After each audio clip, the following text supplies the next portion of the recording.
La France, il fallait s'en occuper avant tout, et pas s'occuper des régimes qui étaient expansionnistes en Europe dans les années 30 et qui disaient au fond, on peut laisser tomber les territoires annexes, tout ça ne viendra pas jusqu'à nous. Ils ont eu un drôle de réveil en juin 40, ça n'a pas duré longtemps. Comparaison n'est pas raison, je ne suis pas en train de comparer la Russie d'aujourd'hui à l'Allemagne des années 30. Mais enfin, la lucidité me conduit quand même à regarder la Russie telle qu'elle est. C'est une puissance militaire dangereuse qui est devenue impérialiste.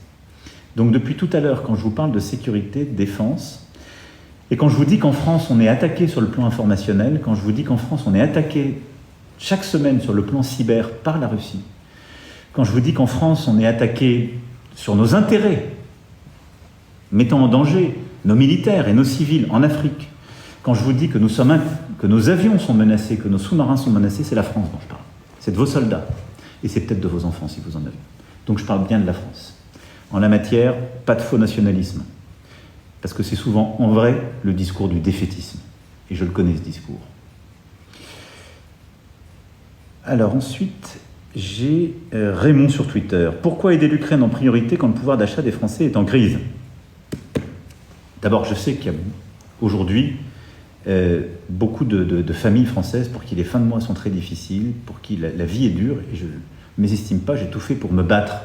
Pour cela, je vous invite d'ailleurs à regarder les statistiques. La France est le pays d'Europe où le pouvoir d'achat, depuis 2017, a été le plus préservé, voire pour certaines catégories, a le plus augmenté.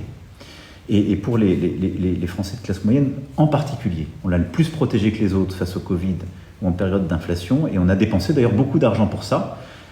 Les mêmes d'ailleurs me reprochant d'avoir dépensé trop d'argent pour le pouvoir d'achat des Français. Parfois, vous savez, il faut rester assis. Mais je l'assume, on a protégé le pouvoir d'achat. Simplement, il faut faire des choix. Le pouvoir d'achat des Français, c'est le prix de la vie et les salaires. L'État employeur a pris des décisions fortes. J'ai décidé, moi, dans mes mandats, d'augmenter nos enseignants, d'augmenter nos travailleurs, nos soignants à l'hôpital, comme ils n'avaient pas été augmentés depuis des décennies.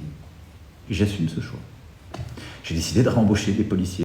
La France, il fallait s'en occuper avant tout, et pas s'occuper des régimes qui étaient expansionnistes en Europe dans les années 30 et qui disaient au fond, on peut laisser tomber les territoires annexes, tout ça ne viendra pas jusqu'à nous. Ils ont eu un drôle de réveil en juin 40, ça n'a pas duré longtemps. Comparaison n'est pas raison, je ne suis pas en train de comparer la Russie d'aujourd'hui à l'Allemagne des années 30. Mais enfin, la lucidité me conduit quand même à regarder la Russie telle qu'elle est. C'est une puissance militaire dangereuse qui est devenue impérialiste. Donc depuis tout à l'heure, quand je vous parle de sécurité, de défense, et quand je vous dis qu'en France on est attaqué sur le plan informationnel, quand je vous dis qu'en France on est attaqué chaque semaine,